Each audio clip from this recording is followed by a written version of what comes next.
Peace is priceless. See, one of the things that I've learned on this journey is that at one point I was chasing a feeling, meaning like, oh, I wanted to make a bunch of money. I wanted to find happiness. Like I was chasing all of these things. And I learned this probably about 10 years ago. But then I learned that the most valuable thing one can have is peace. But see, peace is a state of being. When you are in a state of being, then you are able to think. And I'm going to talk about why that's so important here today.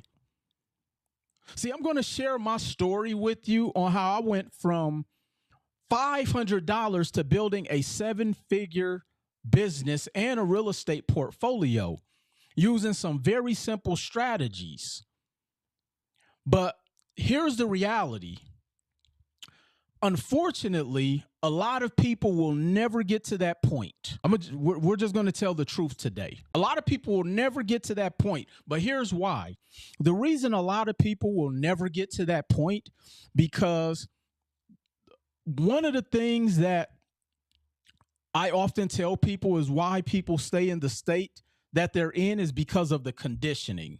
In the current state of conditioning that so many people go through, we are conditioned to think one way. In order to actually be in a state of being, you have to rewire everything that you've learned. And here's why. Because everything that we've been conditioned to think about, or everything that we've been conditioned to have or want, has been programmed into us. Go to school, get good grades, get a good job, have a house, have kids by this age, be married by this age. You got to have this.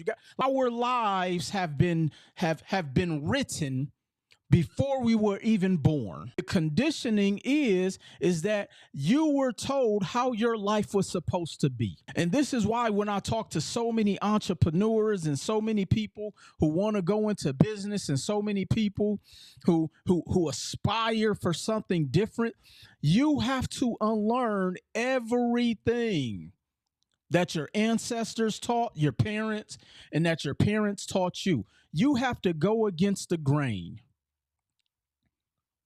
Are you willing to go against the grain?